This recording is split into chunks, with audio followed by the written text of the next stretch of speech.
según esto está grabando. Esperemos que sea cierto. Todavía no nos ha salido el reporte. Sí, ya me llegó el reporte que se inició grabación. Ya no sé, exacto, ya llegó acá. Entonces, bueno, estamos acá. En primer lugar, pues queremos agradecer al profesor Diego Bernal Botero por haber dado nuestra invitación a darnos una clase magistral desde compartir con nosotros en esta área de la comunicación, desde la visión del cementerio, todo lo que nos puedes decir. Maestra, no te escucho. Ay, verdad, Ye, disculpa. Siempre. Mejora mucho, sí. Siempre es que eso, es verdad. Y bueno, agradeciendo, reiterando pues esta invitación a nuestra disciplina Arte Cementerial Escrito, Patrimonios Inmateriales como Marcas de la Memoria Social Urbana, que yo ofrezco en el programa de posgrado en Artes de la Universidad Federal de Minas Gerais, en la Escuela de Bellas Artes, como profesora visitante. Y bueno, Diego Andrés Bernal Botero es comunicador social, periodista de la Universidad Pontificia Bolivariana, ubicada en Medellín, Colombia. Magíster en Historia de la Universidad Nacional de Colombia, también sede de Medellín. Y doctor en Historia y Estudios Humanísticos de la Universidad Pablo Olavide de Sevilla, España.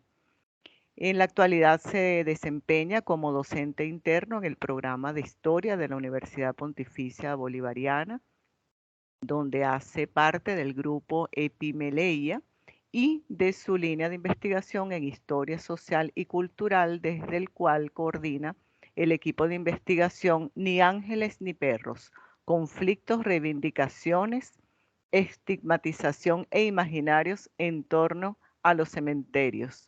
Además, es secretario permanente de la Red Iberoamericana de Valoración y Gestión de Cementerios Patrimoniales, veedor nacional de la Asociación Colombiana de Historiadores y vicepresidente del capítulo Antioquia de la Asociación Colombiana de Historiadores. Hoy la clase que el profesor Diego Bernal va a compartir con nosotras y nosotros se intitula Los cementerios en Colombia, más allá de lo evidente, patrimonio funerario desde su materialidad e inmaterialidad. Te reitero, Diego, muchísimas gracias por estar con nosotras aquí, con nosotros. Me encanta el nombre de tu investigación en la línea de investigación. Me parece genial, fantástico.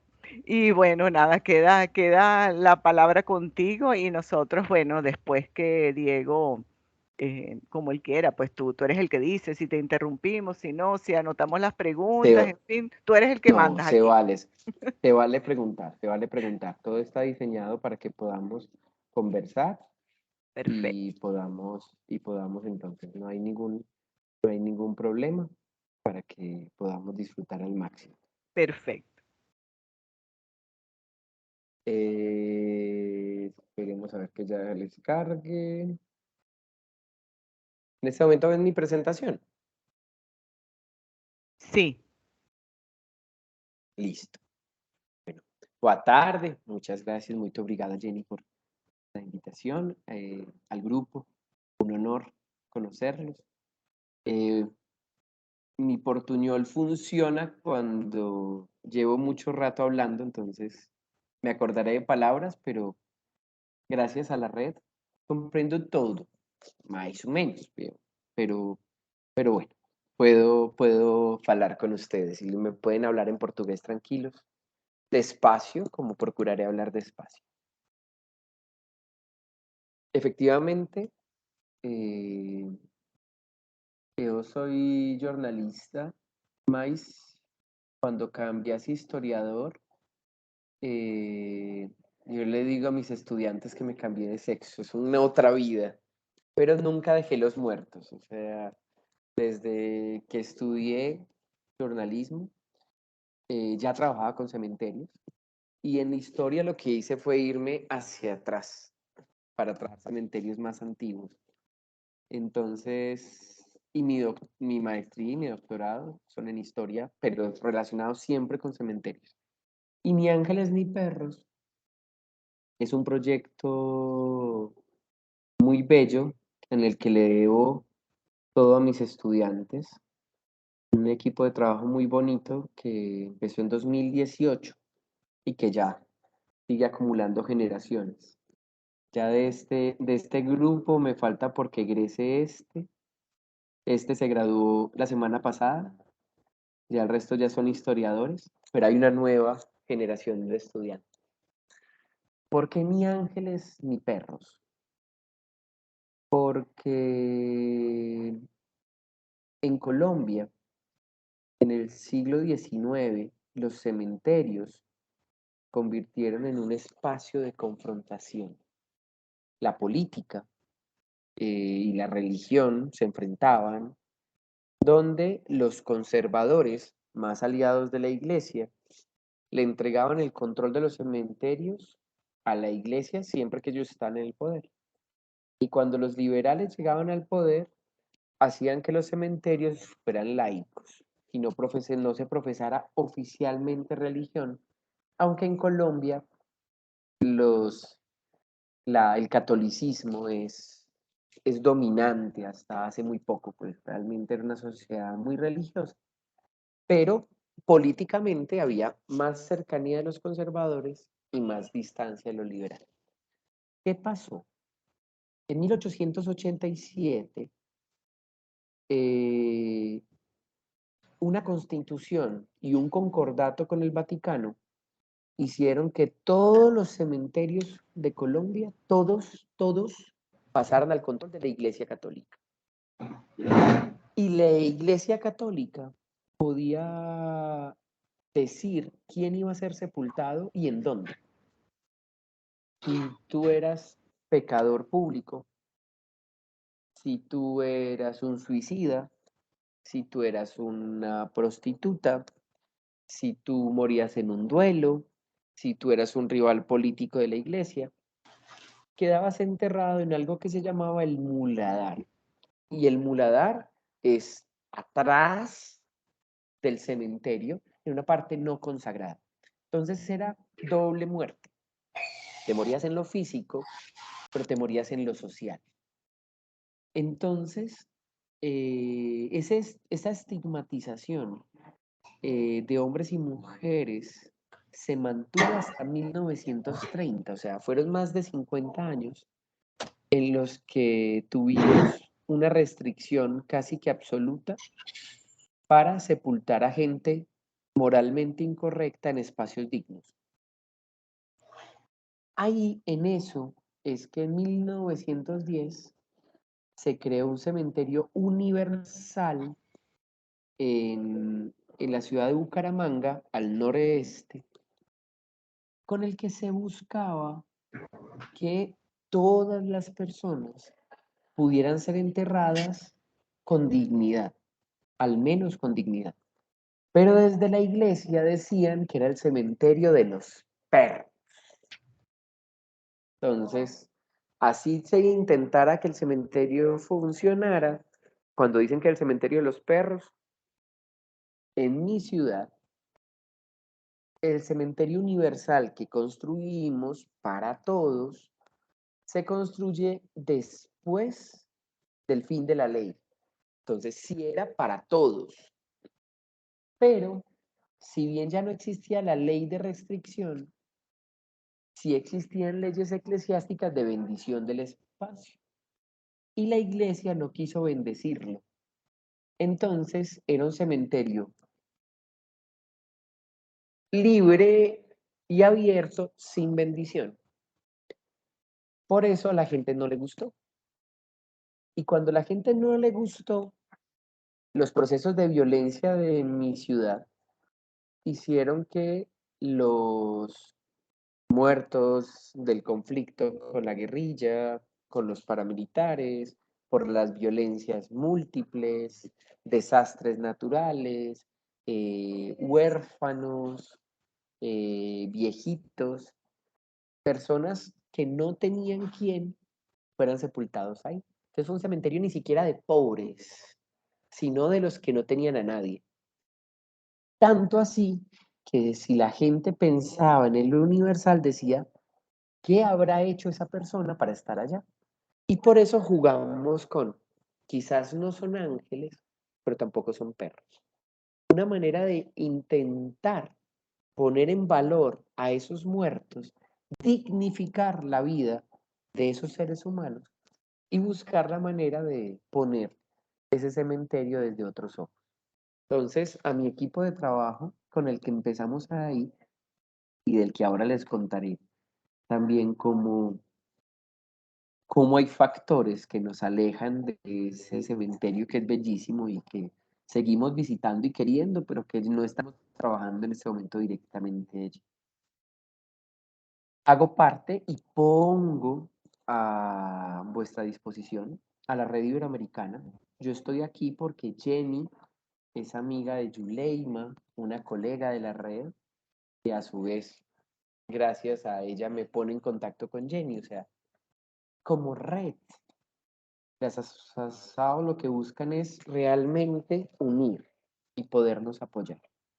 Como red iberoamericana, tenemos una red en Brasil, la BEC, Asociación Brasilera de Espacios Cementeriais, y tenemos una red colombiana de patrimonio funerario, de la cual hago parte. Les decía que me dedico a los muertos hace muchos años, 24 años de mi vida, más de la mitad de mi vida, tengo 42. Cuando fui periodista, este fue mi trabajo de grado, me decían que era imposible porque la comunicación solamente se daba entre los vivos. Y como hablábamos ahorita con nuestra compañera, realmente la semiótica, el poder simbólico de la comunicación realmente también está presente en los cementerios. Y los rituales son lenguajes simbólicos que se pueden leer y se pueden trabajar. Y cuando me pasé a historiador, Carlos III y el siglo XVIII como ejes de mis trabajos de maestría y de doctorado. Pero este es el proyecto que les dije por el que nació nuestro grupo, los Cementerios Universales de Bucaramanga y Medellín. Ahora van a conocer este proyecto que se llama In Memoriam, que es un proyecto que hacemos en un jardín cementerio.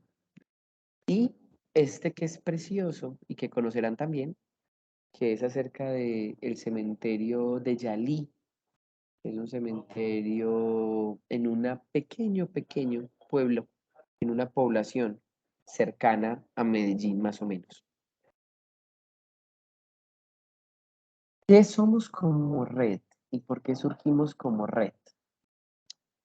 Porque no estamos solos, porque no somos tan pocos, porque creemos en lo que hacemos y porque solamente unidos y apoyando proyectos como el de Jenny es que podemos realmente sembrar la semilla del patrimonio funerario.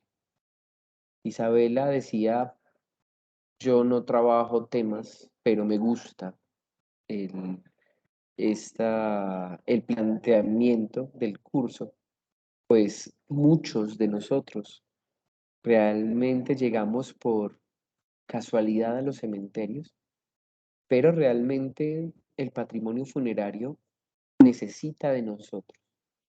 Y por eso, cuando nos creamos en mi ciudad, en el año 2000, decíamos promover la valorización, protección y sostenibilidad de los cementerios arqueológicos tradicionales, como el que vamos a ver de Yalí, y contemporáneos, porque la muerte sigue presente.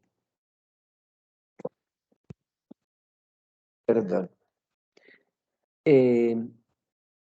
Ustedes fueron muy golpeados por el COVID. Y esas marcas que dejó el COVID en la sociedad brasilera hace parte de nuestro patrimonio funerario. Son historias, son nuevos espacios que se llenaron y que en este momento les aseguro que están siendo ejes de rituales que pueden parecerse a los tradicionales, a los anteriores, o que son nuevos. de una sociedad que se encontró con la muerte a una velocidad que no creyó posible y que generó impactos muy cercanos. No sé si en sus familias, espero que no, pero es muy difícil que vivamos alejados de personas a las que les haya tocado el COVID. Nosotros perdimos a uno de nuestros fundadores, Lucho Repeto Málaga, perdimos los familiares de muchos colegas y, esos daños colaterales del COVID obviamente nos invitan a que no solamente se trata de cuidar lo viejo, sino seguir evaluando también cómo se desarrollan los espacios, la materialidad de los espacios, como lo inmaterial en cuanto a lo simbólico. ¿Por qué? Porque ahora que estamos cerca al Día de Difuntos, que fue la semana pasada, depende de la región en la que ustedes vivan, si es muy fuerte o no. Si bien la muerte estuvo presente durante todo el tiempo del COVID, los espacios funerarios estaban cerrados para nosotros los investigadores, los pesquisadores, como también para las familias, las cuales no pudieron sepultar a sus seres queridos, ver a sus seres queridos, acompañar a sus seres queridos, abrazarse como familia en torno a su muerte. Y eso nos dice que la red realmente no trabaja y lo que vamos a ver hoy no solamente es de cementerios del pasado, estamos trabajando también por el hoy, por la muerte que hoy nos acompaña, porque ayer tuvimos la trágica noticia de la muerte de una colega mexicana, de una colega española, que hacía parte también de nuestro equipo, o sea, porque la muerte nos habita y por eso realmente entonces la reflexión sigue presente. Estos espacios están recuperados y en este en particular ya logramos entrar como equipo e investigar, pero la meta es infinita. ¿Qué hacer y qué evaluar cuando vamos a trabajar en un espacio funerario?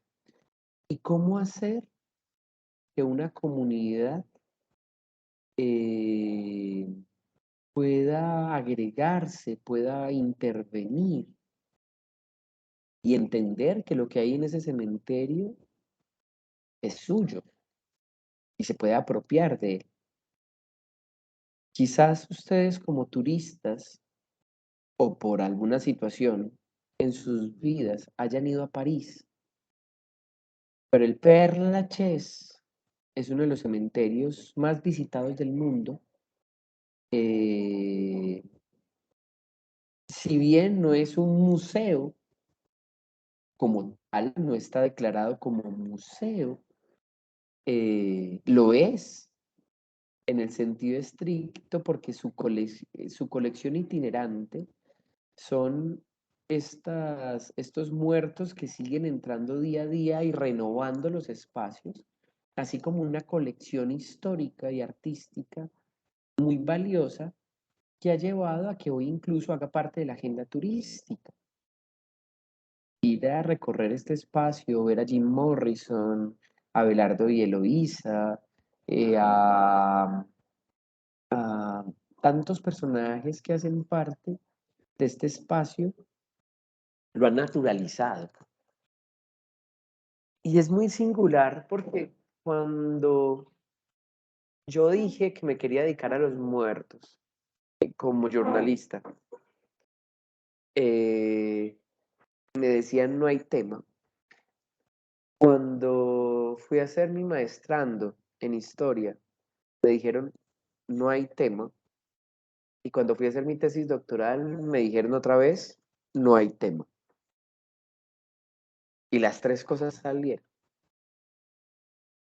Y es que realmente lo que pasa es que es un tema que a veces no vemos y que tiene un estigma. Y yo no soy gótico, no es porque esté atravesando un duelo o lo haya atravesado de una manera tan significativa que por eso esté dedicado a los muertos, sino porque es un tema de investigación como el de la cerámica, como el de las teatralizaciones, o como el de las representaciones femeninas. O sea, los temas de investigación existen desde que como investigadores sepamos abrirnos a esa pesquisa y entender qué se ha hecho, un estado del arte que es fundamental, respetar qué se ha construido, qué se ha dicho y hasta dónde se ha llegado, para comenzar a construir en medio de esos eslabones que están pendientes. ¿Y qué temas deben evaluarse de un cementerio? Básicamente, 5. La historia del espacio, si es el primero, el segundo, si como nos decía ahorita también nuestra compañerita, si es un espacio que se crea como memorial más que como cuerpos, es un ritual de cenotafios, un ritual de puesta en valor de un espacio de memoria, así los cuerpos no estén. O incluso al revés, cementerios que estuvieron y que desaparecieron. Entonces es la historia del espacio cementerial y su desarrollo. Los muertos. Y los muertos es que las historias particulares, las apropiaciones simbólicas de ciertos muertos. Ahora que hablábamos de Yuleima, Yuleima publicó el año pasado un hermoso libro eh, colectivo con colegas de la red sobre apropiaciones de santos populares en los cementerios y cómo el gauchito, niño Ricardito, se convierten en tumbas de interés porque la comunidad considera que ahí encuentra la buena suerte, la salud, eh, un espacio para poderse comunicar con el más allá de manera no convencional, o sea, no visitando a mi propio muerto, sino casi que pidiéndole favores e intermediaciones a muertos específicos, igual que pasaría en una iglesia. O personajes históricos. Yo quiero conocer la tumba de Michael Jackson. Yo quiero ver dónde está sepultado John Lennon. El arte y estas colecciones funerarias que hay en los cementerios son impresionantemente bellas. Son las colecciones, además, más asequibles, o sea, de libre acceso, la mayoría, para bien y para mal. Piensen ustedes lo que está pasando ahora en Europa con estas manifestaciones en torno al cambio climático y el uso de ciertos productos que les ha dado por atacar con productos alimenticios y pegarse a ciertas esculturas o ciertas pinturas para llamar la atención. El día que lo quieran hacer en los cementerios, encuentran todo lo que ustedes quieran. Esperemos no lo hagan, pero las colecciones de arte, como esta misma escultura que les estoy mostrando acá, quizás donde esta escultura estuviese en un museo, no estaría sufriendo la intemperie, la lluvia, tendría mejores condiciones de conservación. Pero es que la pieza se diseñó para estar en el cementerio, para que cuidara al muertico que está ahí.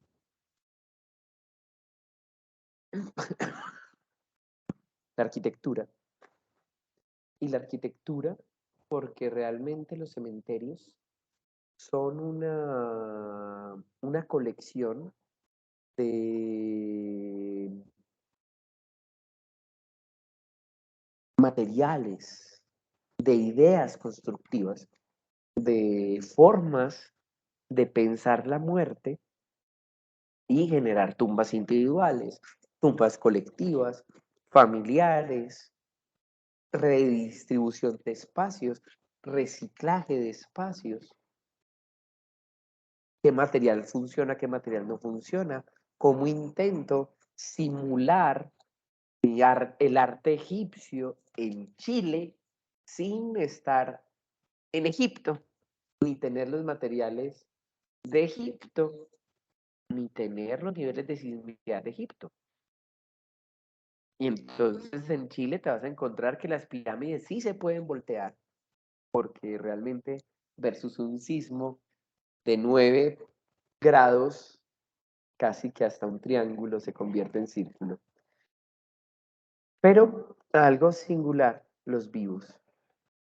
Y es que los vivos realmente son un elemento fundamental en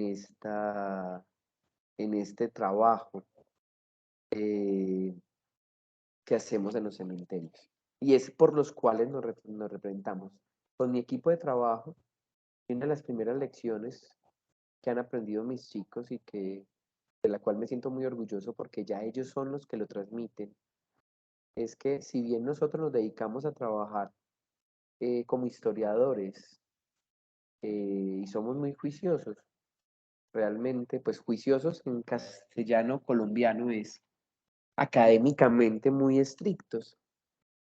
La historia y lo que nosotros hagamos en torno al patrimonio funerario es de la comunidad. Es de la comunidad. Entonces, por eso los vivos no solamente nos llaman la atención, sino que son también el eje de ese trabajo. Acerquémonos entonces a cada uno de esos ítems que les decía.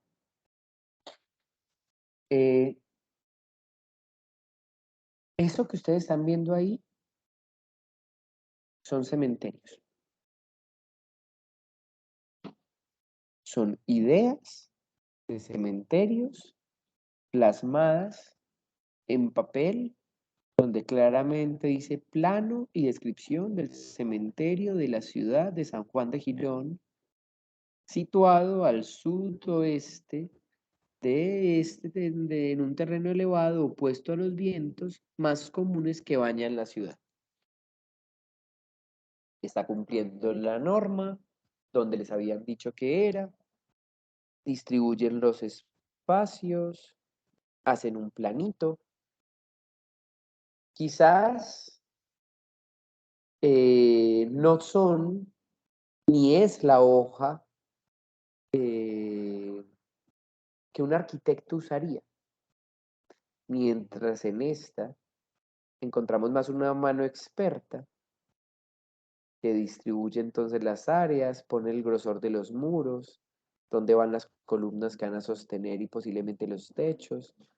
Tenemos acá entonces un patio central y estos espacios como para poder entonces tener bajo techo y unas descripciones más detalladas. Y este es para la ciudad de Bucaramanga. Esos cementerios quizás nunca pasaron de la fase de ser cementerios de papel. Isaac, que nos decía ahora que trabaja medioevo, es que realmente el fenómeno de los cementerios extramuros, o sea, fuera de las ciudades, realmente no es tan viejo, al menos en los territorios hispanos. Nuestros muertos estaban en las iglesias. ¿Y por qué en las iglesias? Porque en las iglesias es donde encontrábamos la protección no solamente de Dios, sino del ritual Y esos rituales eran los que nos podían entonces preservar del olvido, garantizarnos la salvación y un montón de elementos. Entonces mi tesis doctoral y mi tesis de maestría es como la idea de un cementerio pasa el papel y logra convertirse en un cementerio real. O como algunos que sí llegaron a convertirse en cementerios reales. Argamasa es los muros en barro, tapias, llamaríamos en castellano, muros en bloques, pero son muy básicos, de cementerios que duraron muy poquito tiempo, pero que habitaron en las mentes, que existieron en los documentos o que se hicieron procesos para construirlos. Mi jefe en la red de cementerios me acusa y se ríe de mí con cariño, pero porque dice que yo casi no pongo imágenes de los cementerios cuando hablo de historia. Y es que realmente no hay imágenes de esos cementerios. No existen fotos, porque quizás no existieron. Y si pongo la foto actual, es un edificio, es una calle, o ni siquiera sé dónde lo soñaron. Entonces son ciudades invisibles, pero tienen una historia. Pero los cementerios se vuelven realidad, se construyen. En el caso de Colombia, es a partir de la década de 1830, o sea, ya cuando Bolívar está muerto. Bolívar mismo no fue enterrado en un cementerio, fue enterrado en una iglesia. Porque los cementerios seguían siendo un tema de exclusión. Si eres pobre, para allá. Si no eres bueno, para allá. Mientras los ricos, los buenos, los santos, los héroes, seguían estando en las iglesias. No es casualidad que todavía los encontremos y que muchos de esos personajes de la nobleza, que ustedes tuvieron nobleza, o de esos primeros años del movimiento republicano y el imperio, estén en las iglesias, porque se ganaron ese espacio.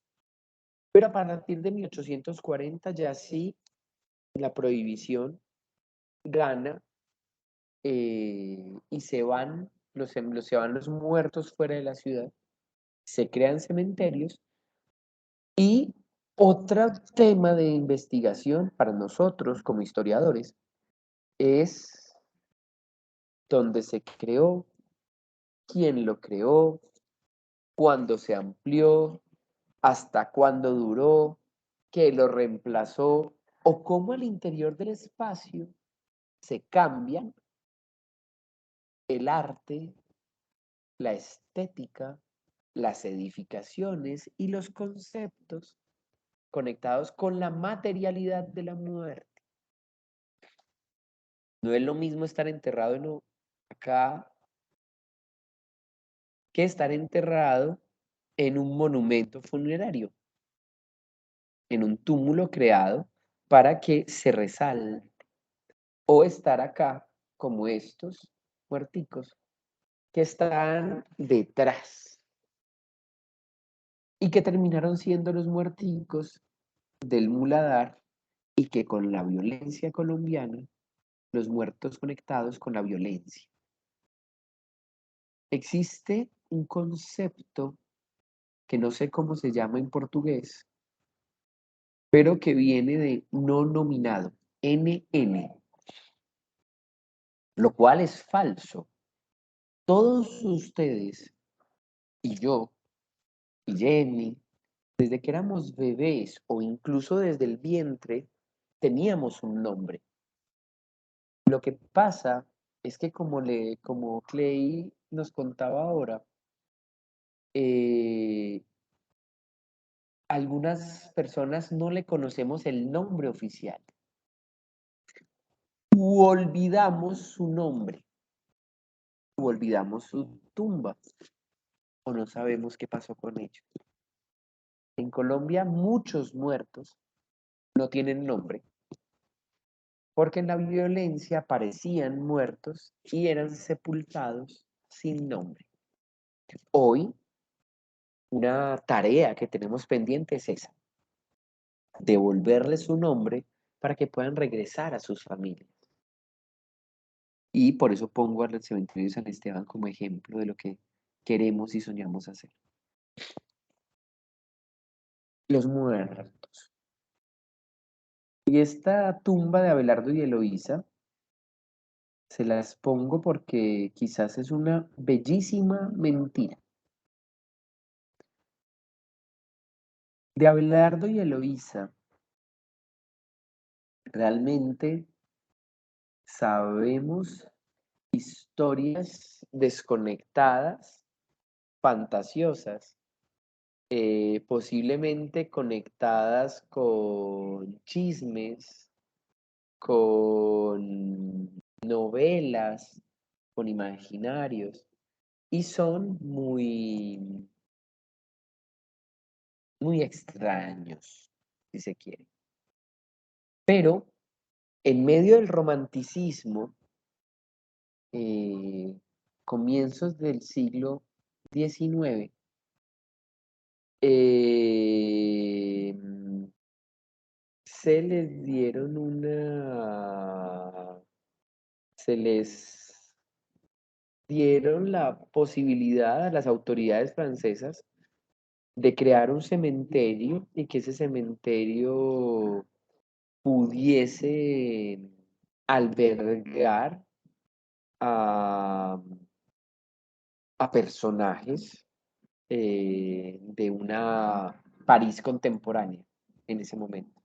Pero la gente no quería ser sepultada ahí. ¿Qué hacer? ¿Qué hacer?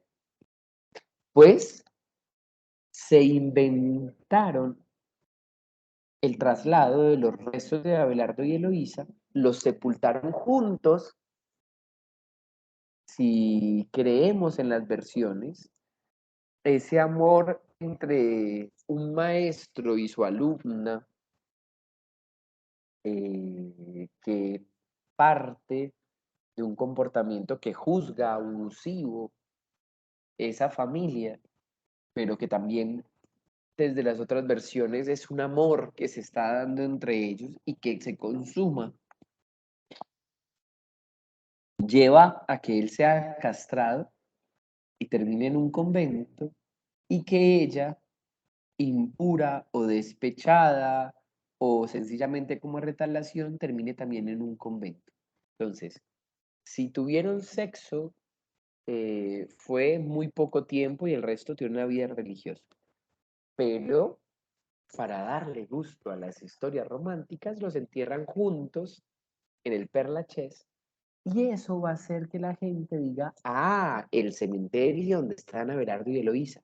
Y estamos hablando de personas del siglo XIX que revivieron esa historia y dijeron, si ellos están ahí, ¿por qué nosotros no? En el Perú no usaron a Abelardo y Eloísa o su equivalente, sino que usaron a dos figuras de poder. Está un virrey y un obispo, y al desenterrar al virrey y al obispo y llevarlos a lo que hoy se llama presbítero maestro, se logró que las élites limeñas dijeran, ah, es en serio que nos van a sacar de las iglesias. Y si no lo hacemos nosotros mismos, ¿quién tomará la decisión de dónde quedamos?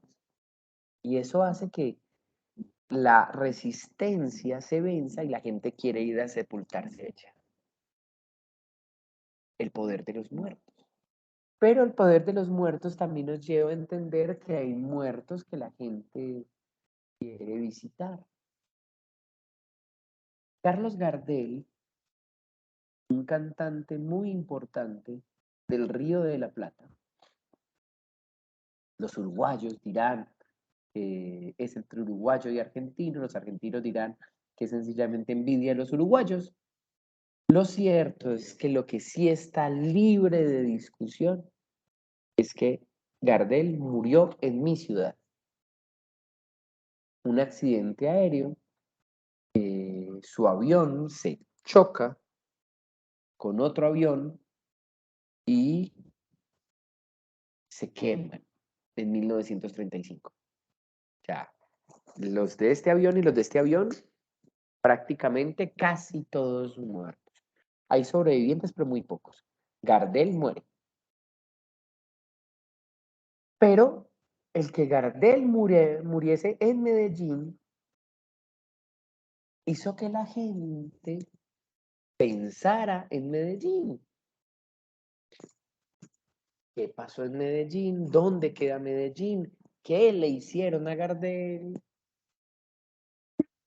Y ese entierro, porque no sabíamos, pues sí sabíamos quién era Gardel, lo conocíamos, pero no podíamos entregarle el cuerpo de Gardel a nadie que no fuera de su familia.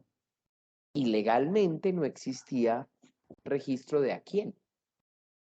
Entonces, Gardel estuvo sepultado en el cementerio de San Pedro, en mi ciudad, hasta que 6 meses después lo llevan a Buenos Aires haciendo un recorrido gigante con Gardel. Gardel lo llevaron a Panamá, Gardel atravesó el canal de Panamá en barco, muerto. A Gardel lo llevaron a Nueva York, muerto. A Gardel lo bajaron a Buenos Aires, muerto, todo en barco. Y fue enterrado en la Chacarita, que es este cementerio. Pero la tumba de Gardel en Chacarita es muy visitada. El lugar en que murió Gardel, en el aeropuerto de Medellín, es muy visitado. Y en el cementerio de San Pedro también se hace un homenaje a Gardel, donde estuvo sepultado. Un segundo, por favor, que creo que están tocando esta puerta.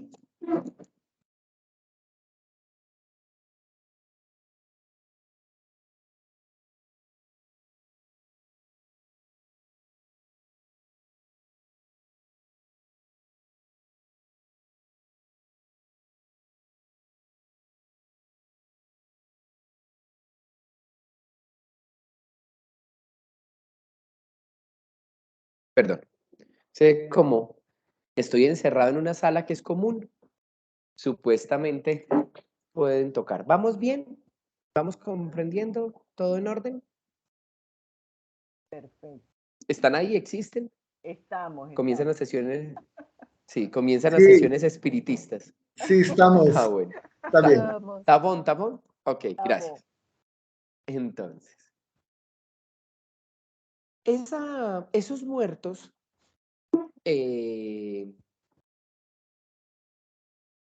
también algunas veces no están libres de las polémicas. Y el caso de este cementerio es muy lindo, el cementerio libre de Circasia, porque es un cementerio que surge de un choque entre la Iglesia Católica y la masonería. Y la masonería, o un grupo de libres pensadores, porque no solamente eran masones, se cansaron de ser obligados a ser sepultados sin dignidad.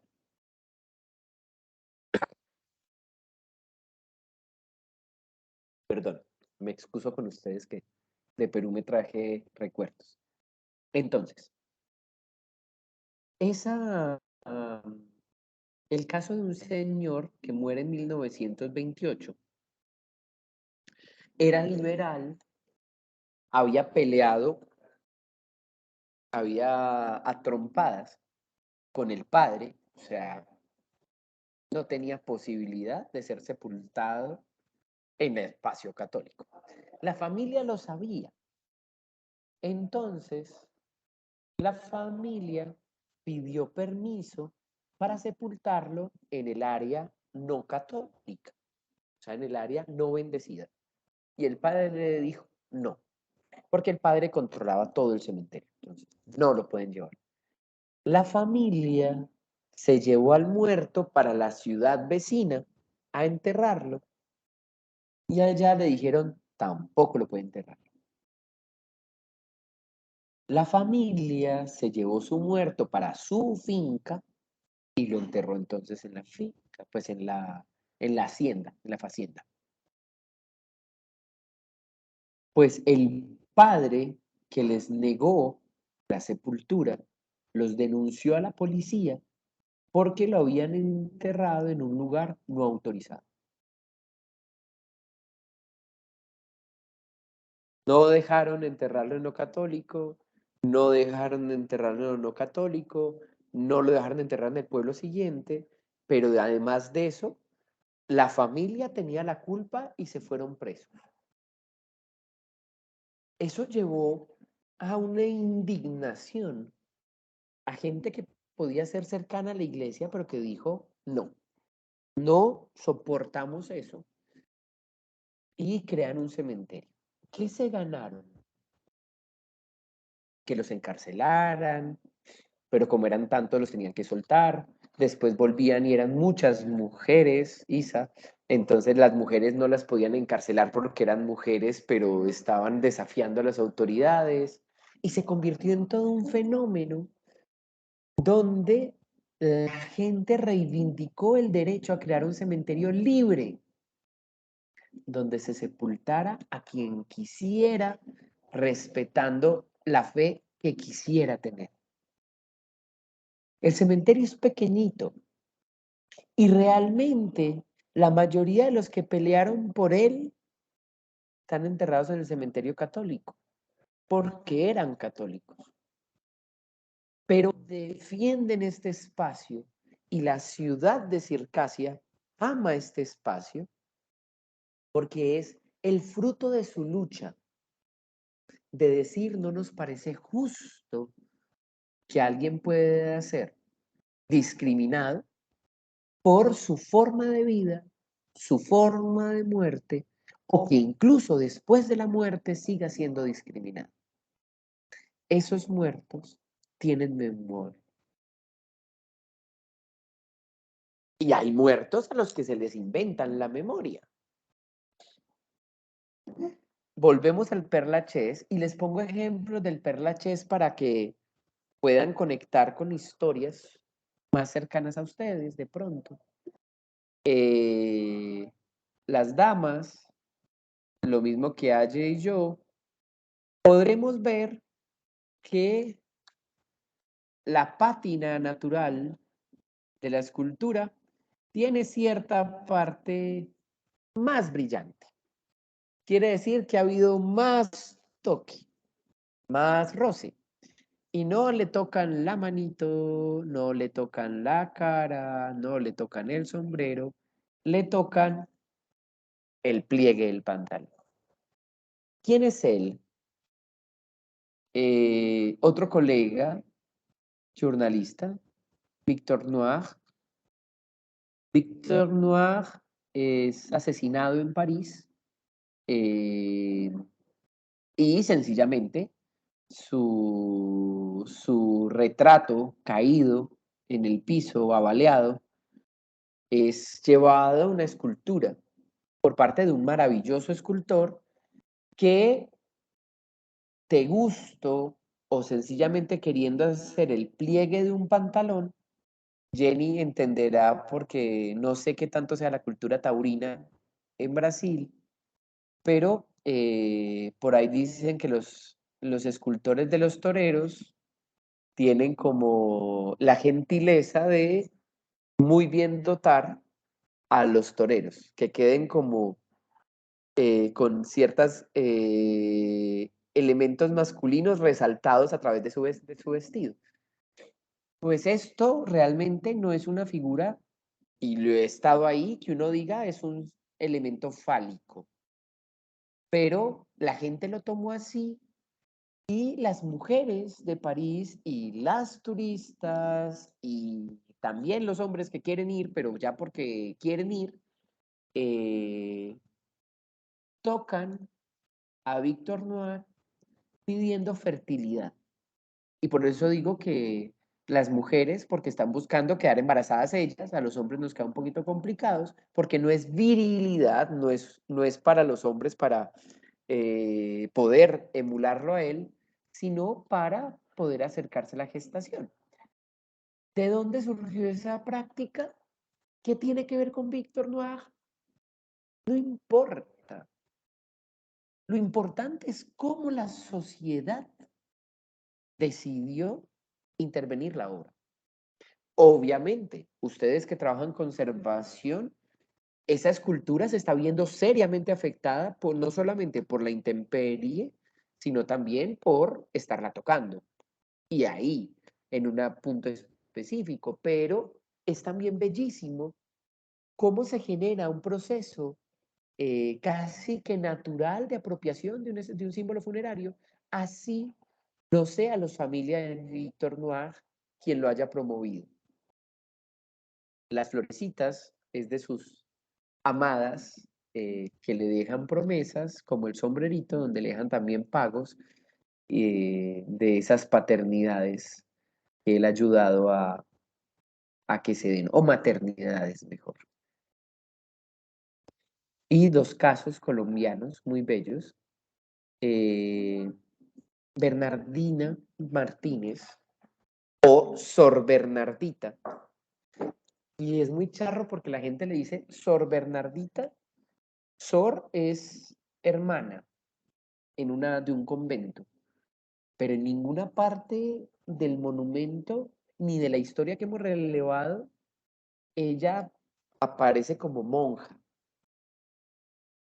Además que es Bernardina, no Bernardita. A la gente le importa nada. La gente sabe que ella hace milagros. ¿Y cómo le pagan el milagro? Pintando la tumba. Pero no pintando cualquier cosa, dejándola hermosa.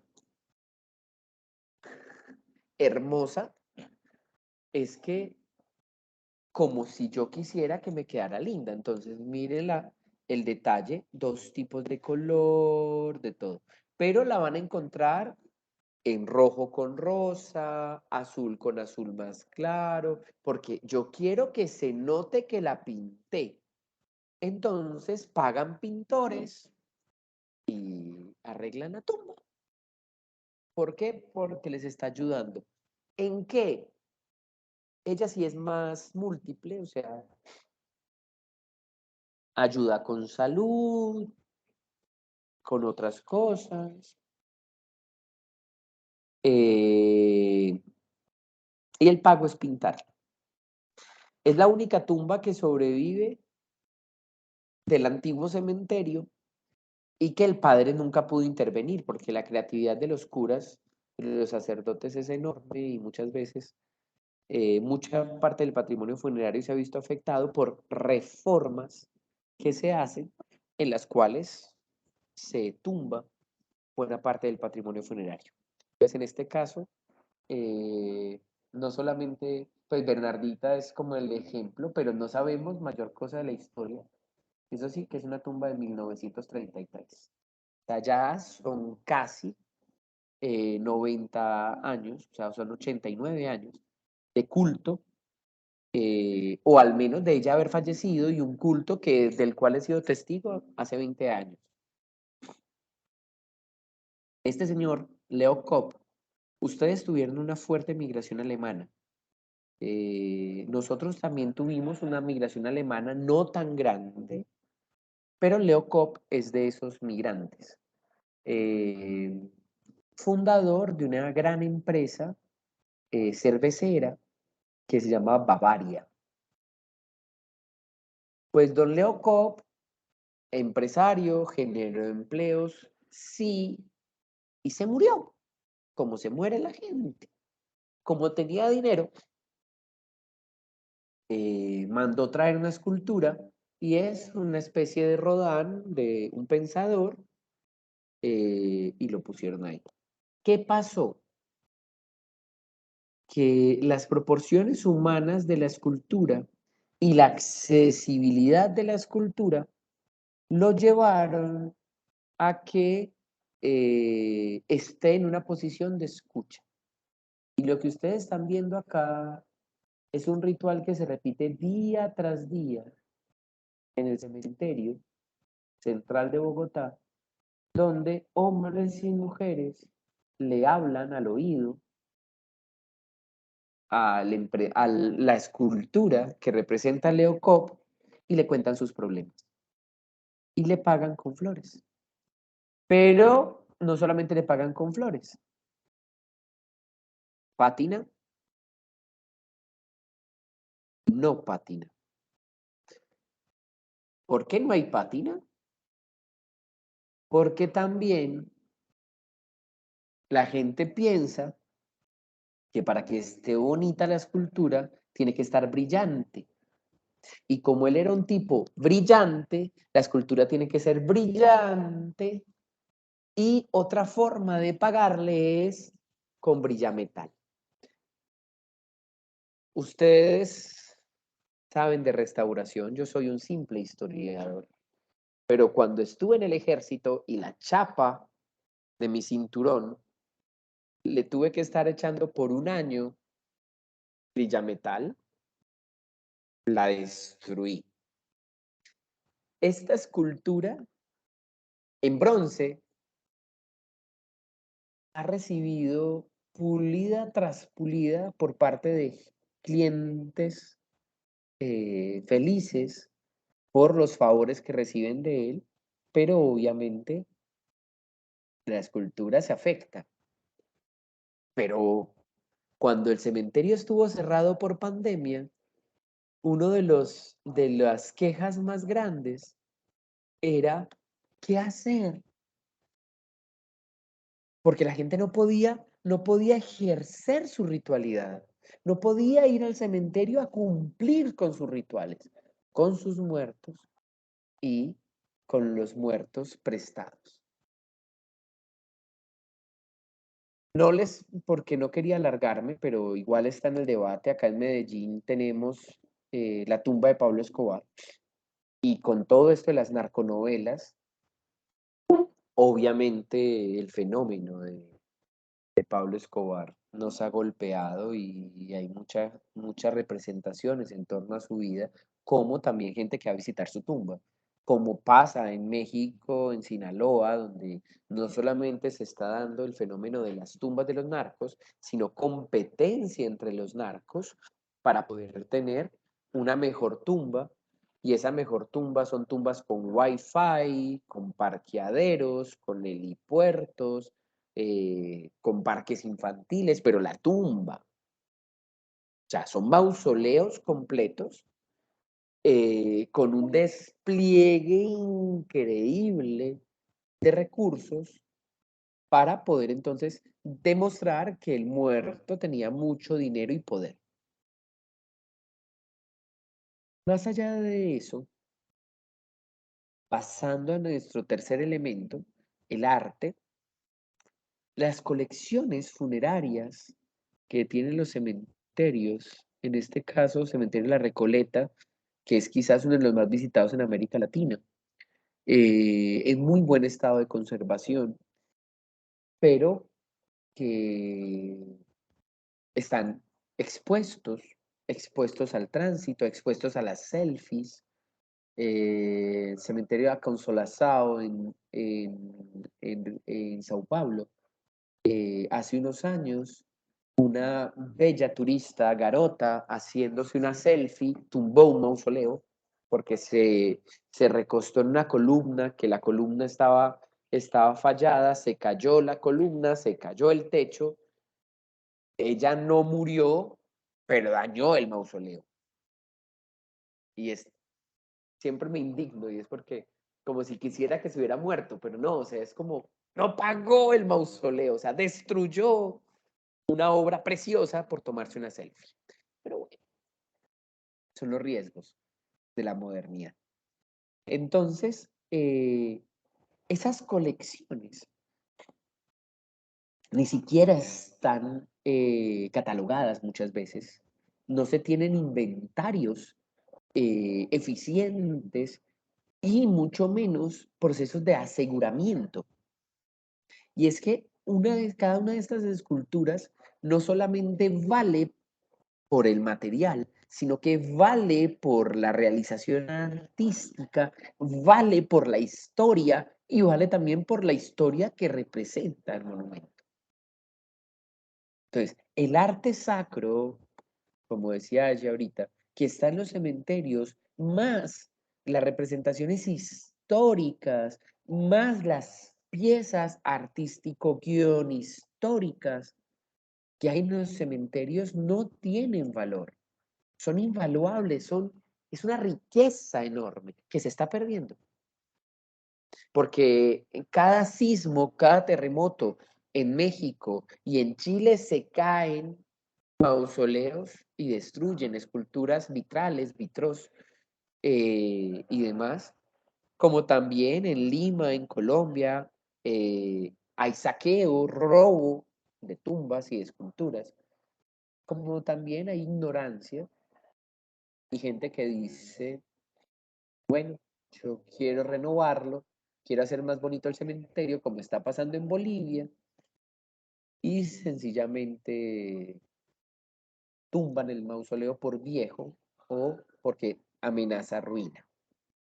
Pero ojo que no solamente es el arte formal. Nosotros en el castellano tenemos una Real Academia de la Lengua, que es la que intenta unificar términos.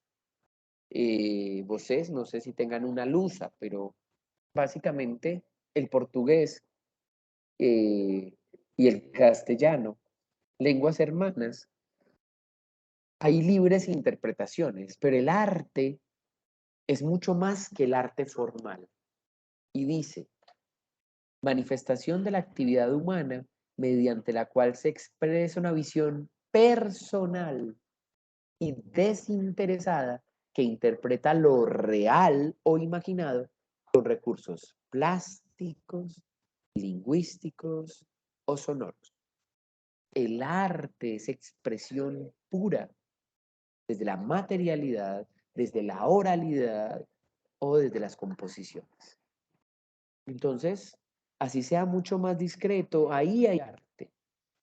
Arte efímero, sí, pero son construcciones a partir de las cuales comunidades están intentando mostrar qué es lo significativo para ellos, qué valoran y cómo lo representan. Entonces, hay trabajos muy bellos en torno a lo que es el trabajo de sepultureros, de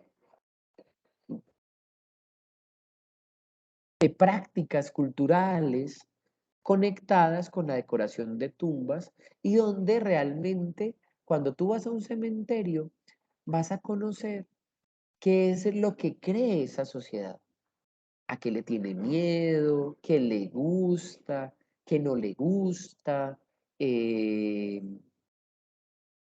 cuál es su santo de preferencia, si tiene gustos particulares, el fútbol, béisbol, otras cosas conectadas con esos mundos sanos o insanos, artísticos, formales o netamente populares, pero que también entonces son dignos de ser valorados. En la arquitectura nos quedaríamos horas y ustedes tienen mucha más cercanía con la arquitectura que yo. Pero lo que tiene la arquitectura es que los cementerios, como formas, nos ofrecen posibilidades casi infinitas de resolver un problema. En este caso tengo una pendiente, genero bóvedas, los muerticos están acá y tengo encima una plataforma blanda por la cual voy a meter otro muertico. Entonces son bóvedas en el terreno sin generar fosas y eso es una forma casi única que se va a ver como si fueran unas gigantescas tribunas que efectivamente funcionan como tribunas en el cementerio de Marsella-Risaralda. Hay bóvedas como estas, que es para fortalecer los muros. Hay espacios que se van a usar para poder tener osarios o enterramientos secundarios, fosas directamente como las que veíamos ahora, o sea, enterramientos en tierra. Entonces, en la arquitectura, desde obras específicas a lo que va a ser la infraestructura básica de crear un cementerio, también es algo que es digno de ser analizado. Pero, y en esto ya es en a lo que nos vamos a concentrar ahora, casi siempre se nos olvida que realmente somos los vivos los que estamos dialogando con la muerte. El muerto ya se murió. Y más allá de la creencia particular que digamos, bueno, el muerto está sufriendo, está bien, está mal, estoy rezando por él o no, realmente son los vivos los que están haciendo acciones reales, tanto físicas como metafísicas, en torno a el muerto y los espacios de la muerte. El Día de Muertos hoy es patrimonio inmaterial de la humanidad en México. Se están haciendo ejercicios en Bolivia también para poder entonces eh, generar esa patrimonialización, ese estudio y esa puesta en valor de los rituales como los mashtakus, todo. Nosotros aquí en Colombia es por regiones, así como ustedes son muy diversos, los Estados Unidos brasileños son gigantes y cada región tiene su personalidad, su historia, sus formas de vivir, su cultura. Colombia, siendo más pequeño, también es un gran país y tiene de región a región hay muchos cambios. Mi región, Antioquia, no es tanto de rituales en el cementerio, pero sí tenemos un culto particular a las ánimas del purgatorio. Y las ánimas son como esa presencia, ese espíritu de los seres queridos ya fallecidos que todavía están como en un limbo donde no se han ido al paraíso, no están en el infierno, necesitan que nosotros les ayudemos, pero mientras tanto también nos ayudan a nosotros. Entonces, acá las ánimas del purgatorio despiertan a la gente, o sea, la gente le reza para que te despierte, te encuentran las llaves, se te pierden las llaves y las ánimas te ayudan a que aparezcan, a las ánimas les da sed, en este caso es chicha morada de los bolivianos, pero nosotros acá le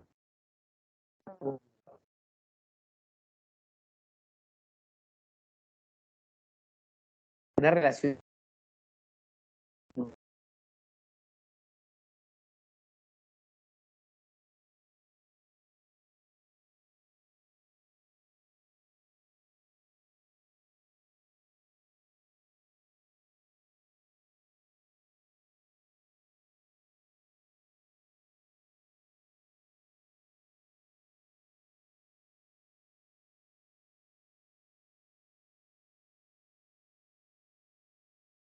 A conexão ficou travada para mim. Para mí también. Deixa escribir para... Acho Ay, que ele ¿sabe? caiu. Ah, caiu, sí. Voy a esperar aquí. Deixa que vou reter a gravação por enquanto.